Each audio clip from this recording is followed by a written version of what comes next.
라인야후 사태에 관련하여 조국혁신당의 강미정 대변인이 기자회견장에서 윤석열 정부의 일침을 가해 화제가 되고 있는데요. 더 빠르게, 더 강하게, 더 선명하게 행동하겠습니다. 조국혁신당 대변인 강미정입니다.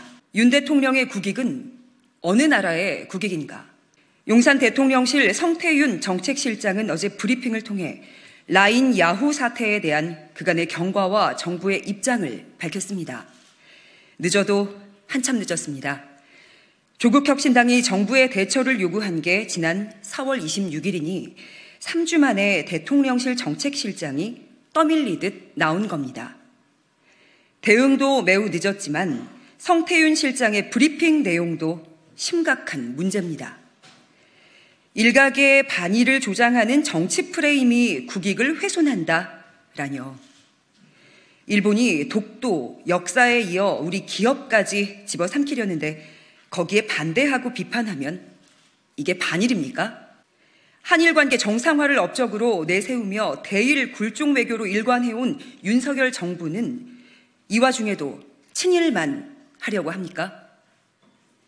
윤석열 정부는 일본군 위안부 문제, 강제징용 문제, 독도 영유권 침탈 문제, 후쿠시마 오염수 무단 방류 문제, 역사 왜곡 문제에 대해 일본에 싫은 소리를 단 한마디라도 한 적이 있습니까?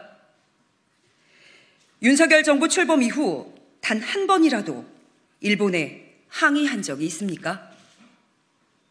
그러면서 대한민국의 국익을 지키고 역사를 바로 세워야 한다는 야당에 대해서는 반일 프레임을 씌우려고 합니다. 일본에 반대할 만한 상황에도 친일만 하려는 윤석열 대통령은 일본 총리라도 되는 겁니까? 윤 대통령이 대한민국 영업사원 1호라면 대한민국의 국익을 위해 일하십시오. 네이버의 입장을 존중하여 정부 차원에서 모든 지원을 하겠다는 대통령실의 입장이 마치 일본 정부의 입장을 존중하여 정부 차원에서 모든 지원을 하겠다로 들립니다.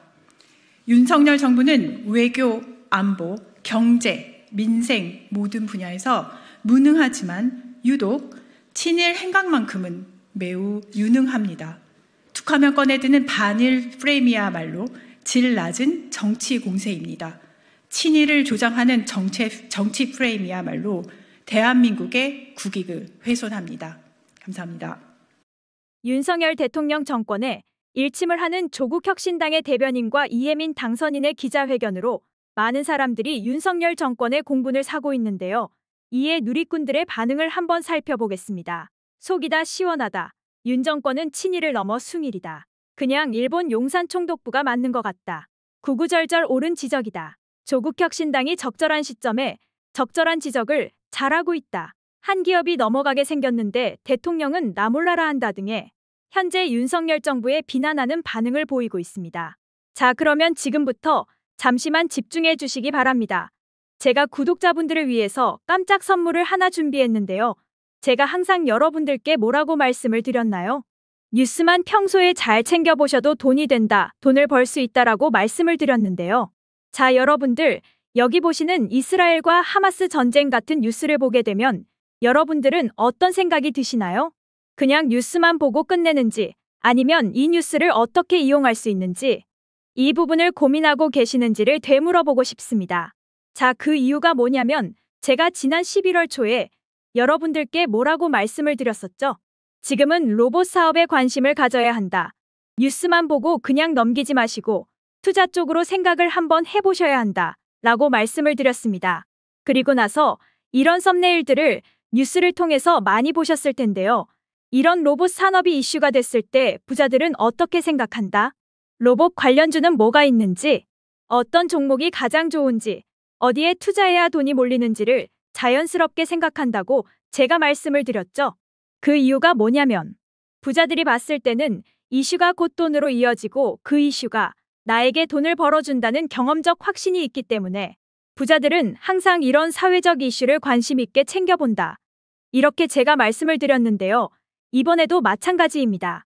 제가 지난번에 시청자분들과 함께하는 주식으로 수익 내기 이벤트를 진행했었는데요. 당연히 100% 무료로 진행을 했고, 자, 여기 보시면 아시겠지만 제가 지난번에도 저한테 구독이라고 문자 남겨주신 모든 시청자분들께 이렇게 로봇 관련주 중에 가장 급등할 확률이 높은 한 종목, 많은 종목이 아니라 딱 두산 로보틱스 한 종목을 여러분들에게 추천드렸어요. 그러면서 여기 나와 있는 대로 정확히 얼마에 매수해야 하는지, 그리고 수익률이 어느 정도 나왔을 때 팔아야 하는지, 이런 부분들까지 여러분들에게 정확히 알려드렸었는데, 자, 지금 실제로 어떻게 되었나요? 오른쪽을 보시면 아시겠지만 제가 11월 초에 문자로 이 두산 로보틱스를 소개해드리고 나서 실제로 한 달도 지나지 않아서 이렇게 주가가 2배 이상 급등이 나와주었고, 그래서 당시에도 굉장히 많은 분들이 제가 드린 이 종목으로 수익을 내실 수가 있었을 텐데요. 다시 한번 축하드린다고 말씀을 드리겠고, 자, 이번에도 마찬가지입니다. 최근에 이슈되고 있는 게 이 하마스와 이스라엘 전쟁이기 때문에 우리가 어떻게 생각해 볼 수 있다? 전쟁이 계속해서 심화되면 피해가 커지기 때문에 전쟁에 필요한 물자나 의료 지원 물품들이 반드시 필요할 수밖에 없다. 그럼 그 중에서 전쟁을 실제로 해본 경험이 있고 의료 수준이 높은 우리나라 기업들 중에 한 곳이 가장 크게 부각받을 수밖에 없다. 그래서 우리는 당연히 우리가 이쪽으로 생각해야 된다는 겁니다. 자, 그렇기 때문에 제가 이번에도 뭘 보내드린다. 지난번과 똑같이 구독이라고 저에게 문자를 보내주시면 제가 물자 지원 관련주 중에 앞으로 대장주 역할을 하면서 주가가 가장 크게 급등할 한 종목을 구독자분들에게 문자로 종목명과 사고 파는 시점을 모두 알려드릴 거예요. 그래서 여러분들이 주식으로 돈 버는 연습을 한번 해보시라고 이렇게 말씀을 드리고, 혹시라도 나는 주식을 하지 않는다 하시는 분들은 주변에 주식하시는 분들에게 추천을 해주셔도 되고, 아니면 연세가 있으셔서 투자가 어려우신 분들은 이 종목을 가지고 자녀분들에게 한번 사봐라, 이걸로 한번 수익을 내봐라, 이렇게 조언을 해주실 수도 있는 거겠죠? 그래서 지금 이 영상을 보시는 시청자분들 중에 나도 이번 종목이 좀 궁금하다 하시는 분들은 누구나 상관없이, 그리고 어느 시간대나 상관없이 부담 없이 이렇게 상단에 제 번호를 항상 남겨놓고 있습니다. 제 번호 010-2068-6834번호로 저에게 이런 식으로 지난번처럼 구독이라고 문자 보내주시면 제가 이번에도 똑같이 무료 추천 급등주 문자를 보내드리겠습니다. 이해되시죠? 그래서 제 번호 010-2068-6834번으로 구독이라고 보내주시면 여러분들이 직접 이슈를 통해서 돈 버는 연습을 해보실 수가 있는 거고, 제가 돈을 받는 것도 아니고 투자를 대신해드리는 것도 아니니까 부담 없이 신청해 주시면 되는 겁니다. 그리고 수익이 나면 저는 다른 것은 바라지 않습니다. 제 채널의 구독과 좋아요 한 번씩만 눌러주시면 됩니다라고 이렇게 다시 한번 말씀을 드리겠습니다.